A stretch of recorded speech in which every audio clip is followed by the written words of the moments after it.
Assalamualaikum, jumpa lagi dengan video Bengkel Logika.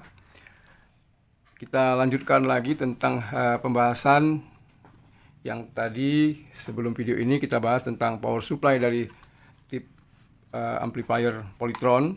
Biasanya dipasang rangkaian ini pada active speaker. Nah, di sini kita melihat, akan kita bahas tentang OCL amplifier Polytron yang biasanya dipakai pada active speaker. Kita akan membahas bagian blok rangkaian power amplifier OCL-nya. Di sini kita lihat menggunakan TIP 41 dan TIP 42. Nah, ini berpasangan TIP 41, TIP 42, 41, 42, saluran kiri dan kanannya. Nah, biasanya ada juga yang bertanya ketika ketemu rangkaian seperti ini rusak, ini line apa, ini fungsi-fungsinya apa. Sebetulnya di sini tertulis semuanya, ada to line in, berarti ini bagian input audio, ini to MP3, berarti untuk input MP3-nya dari perangkat lain.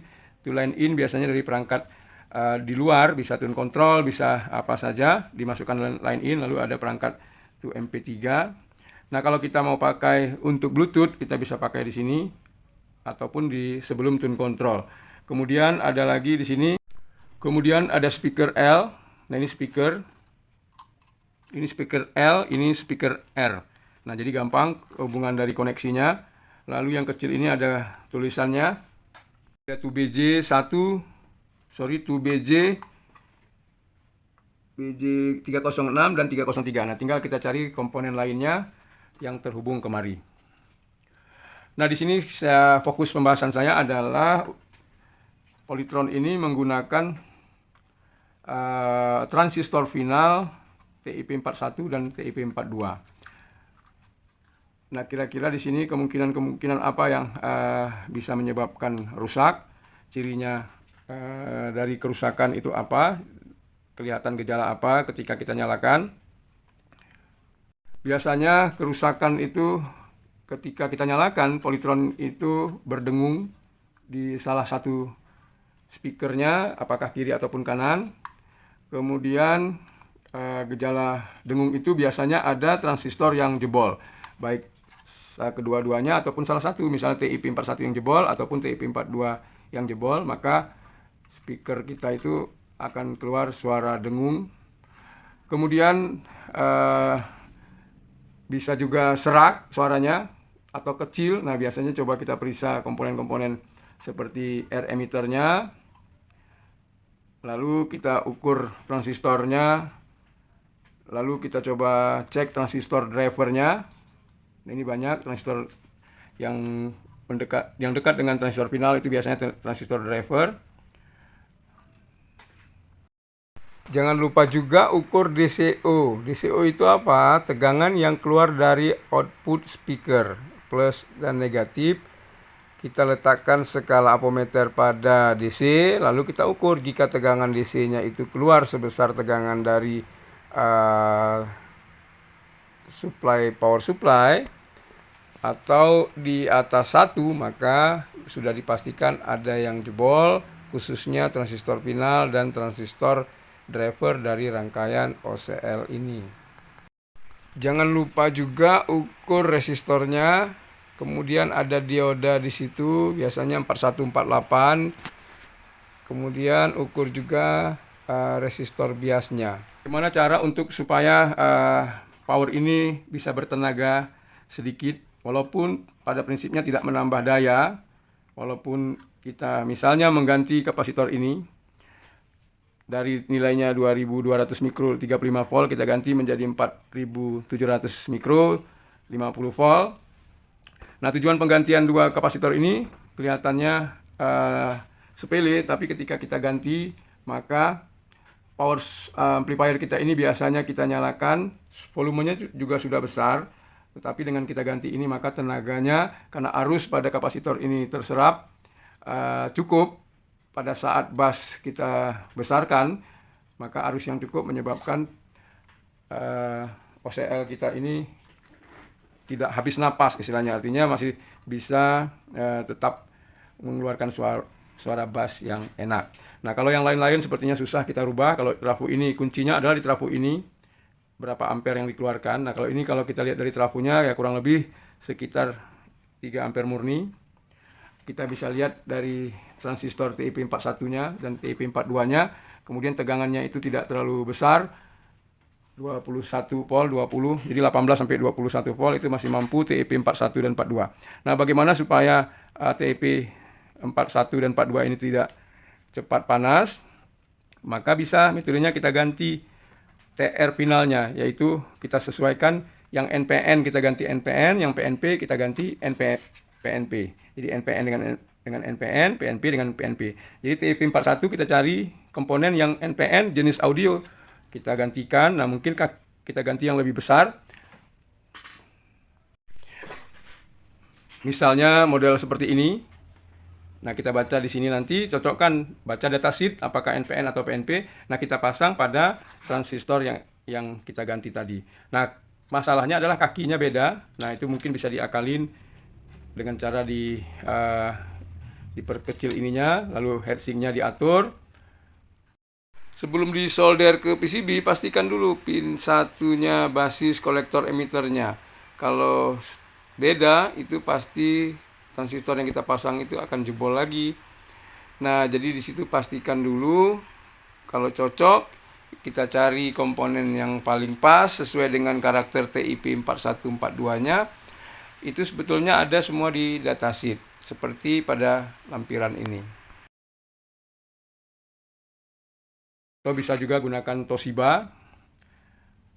Nah, kalau kita sudah ganti itu, biasanya power kita itu akan menjadi lebih bertenaga, seolah-olah bertenaga walaupun tidak menambah dayanya. Jadi konsep daya itu pertama adalah trafonya berapa, lalu transistornya berapa, itu pengaruh kepada daya. Jadi kalau trafonya tetap hanya mengganti kapasitor ini, dayanya tetap, hanya saja dengan misalnya kita ganti transistor model seperti ini, di mana transistor ini punya rating kerja yang lebih tinggi daripada TIP 4142 dan penguatan dayanya juga lebih besar, maka pada saat volume itu biasanya kita di angka tertentu sudah mulai kurang nyaman kita dengar. Dengan kita pakai transistor ini masih bisa bertahan suaranya. Kemudian panasnya lebih tahan model seperti ini dibanding dengan TIP 4142. Bahkan kalau di kelas amplifier yang gede, misalnya OCL dengan 400 watt atau 500 watt, biasanya TIP 41 itu juga dipakai untuk sebagai transistor driver. Nah, sedangkan di sini transistor drivernya kecil, ya kecil, karena disesuaikan dengan daya trafo, arus dan tegangan trafo yang sudah cukup dengan driver yang seperti transistor ini. TIP 41 dan 42 ini dipakai sebagai transistor final. Nah, jadi itu kira-kira kiat untuk menambah supaya awet, supaya mungkin kita mau mengoprek-oprek, punya power asli seperti ini Polytron yang kualitasnya sebetulnya sudah sangat bagus karena sesuai dengan efisiensi speakernya. Kita juga bisa coba ganti-ganti dengan transistor lain. Yang penting syaratnya adalah memang jenis transistor audio, bukan transistor sebagai saklar ataupun switching. Walaupun seperti di transistor UPS ataupun banyak jenis transistor, tetapi memang ada transistor khusus untuk audio. Ada karakter yang diperlukan di situ. Maka dengan mengganti transistor yang lebih besar bisa merusak driver, tidak merusak driver. Yang penting tegangan power supply itu tidak ditambah besar. Jadi misalnya kita naikkan di sini lebih besar daripada standar ini, transistor drivernya itu bisa nggak kuat. Bahkan kalau terlalu ekstrim, transistor finalnya juga ikut jebol. Nah, jadinya kalau kita modifikasi begitu, kesulitan yang pertama adalah kakinya yang beda. Kakinya yang beda. Nah, seperti ini. Nah, mungkin dicari cara, dibor ulang sedikit, dimasukkan sehingga apakah masih bisa menggunakan heatsink bawaan ini. Nah, saya kira tidak bisa, kita harus ganti heatsink ini. Heatsinknya tidak lagi muat. Jadi gitu saja kira-kira kalau dari saya. Kalau mau merubah transistor panelnya supaya lebih besar, bisa saja. Kalau tidak mau dirubah, minimal kita nambah besar kapasitor ini. Nah, kemudian ada juga sering TSMPS ini sudah dibikin trafonya nggak bisa lagi, tetapi power amplifiernya masih bagus. Apakah bisa kita menggunakan trafo? Nah, trafo berapa yang kita pakai? Kita bisa menggunakan trafo di sini. Artinya penyarah ini sudah kita tidak pakai. Nah, kita bisa mulai dari rangkaian sebelum dioda ini. Nah, sebelum dioda ini apa? Sebelum dioda ini adalah trafo. Nah, ini diodanya, sebelum dioda ini trafo. Maka trafo ini kita cabut, cari jalur AC di sini, kemudian outputnya DC dan CT, kemudian kapasitor ini masih bisa dipakai. Nah, yang mana CT kita kan jadi bingung kalau melihat begini. Setelah kita cabut ini, maka kita lihat saja di elko-nya ini, mana yang kakinya ketemu positif dengan negatif. Nah, ini kita anggap positif, sebelah sini negatif. Ya, positif, nah ini positif, ini negatif. Apakah ini ketemu? Nah, kita urutin, ini positif kemari, negatif ke sini dan ke sini. Tidak, ini bukan CT-nya. Jadi CT-nya mana? Ini ketemu di sini negatif, ini positif, maka ini CT-nya. Nah, jadi dari sini kita bisa urutkan lagi mundur untuk mencari CT-nya ke sini, di mana kita pasang CT-nya. Nah, nanti akan ketemu di CT-nya di mana. Setelah ini dilepas, trafo ini dilepas, komponen-komponen lain tidak dipakai, kita langsung fokus kepada penggunaan dioda ini saja. Jadi positifnya sudah jelas, ini positif, nah ini dia positifnya. Kemudian negatifnya ini, nah ini dia negatifnya di sini. Berarti kita tinggal mencari jalur AC-nya ini dengan CT. Nah, CT sudah ketahuan. Nah, ini satu.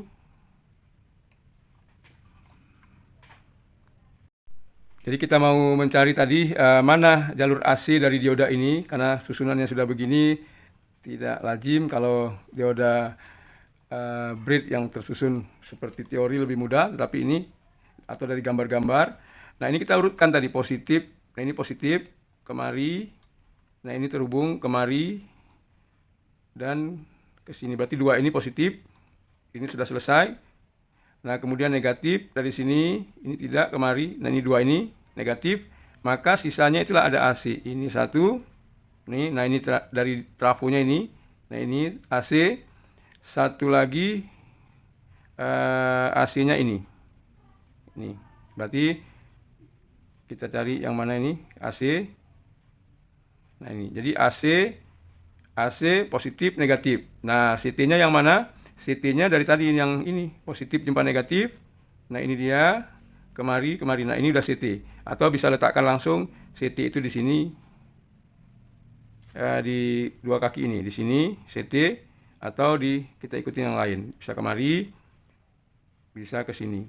Nah, itu saja caranya. Biasanya kalau sudah tidak salah, langsung menyala dengan catatan trafo ini dibuka. Kalau nggak dibuka, akan masuk arus ke trafo, dan trafo yang ini, trafo yang kita pasang nanti akan panas. Lalu jalur-jalur yang terhubung ke rangkaian lain sebelum dari dioda itu, setelah dilepas trafo, maka harus kita putuskan juga, karena takutnya nanti akan mengalir ke komponen-komponen seperti feedback, optocoupler, IC PWM, dan lain-lain. Jadi kita putuskan semuanya. Semoga sedikit informasi ini ada manfaatnya. Jangan lupa like, comment, and subscribe supaya channel ini bisa berkembang. Assalamualaikum.